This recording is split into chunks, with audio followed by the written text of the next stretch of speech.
গফরগাঁও উপজেলা বিএনপির প্রতিষ্ঠাতা সভাপতি ও সাবেক সংসদ সদস্য প্রয়াত আলহাজ ফজলুর রহমান সুলতান সাহেবের সুযোগ্য সন্তান, ময়মনসিংহ দক্ষিণ জেলা বিএনপির সম্মানিত সদস্য, গফরগাঁও উপজেলা বিএনপির যুগ্ম আহ্বায়ক মুশফিকুর রহমানের বিরুদ্ধে মিথ্যা ও ষড়যন্ত্রমূলক সংবাদ প্রচারের প্রতিবাদে বিক্ষোভ মিছিল ও সমাবেশ অনুষ্ঠিত হয় স্টেডিয়াম প্রাঙ্গণে।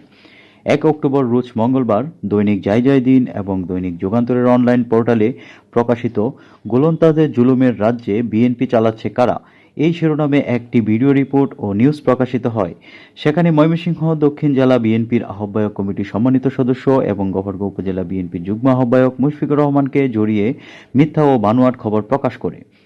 এ সময় গফরগাঁও বিএনপির যুগ্ম আহ্বায়ক তরুণ সমাজের প্রিয় মুখ মুশফিকুর রহমান বলেন, একটি স্বার্থান্বেষী মহল বা ব্যক্তির কথায় প্ররোচিত হয়ে সংবাদ মাধ্যমে ভুল তথ্য দিয়ে বিভ্রান্তি ছড়ানো হচ্ছে, যা জাতীয়তাবাদী দল বিএনপি এবং আমাকে রাজনৈতিক এবং সামাজিকভাবে হেয় প্রতিপন্ন করার ষড়যন্ত্রের প্রয়াস মাত্র।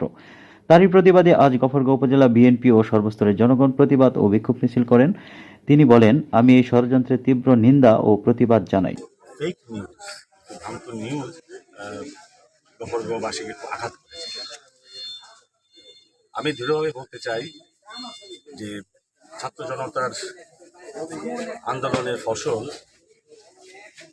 এই গণমাধ্যমের স্বাধীনতাকে এবং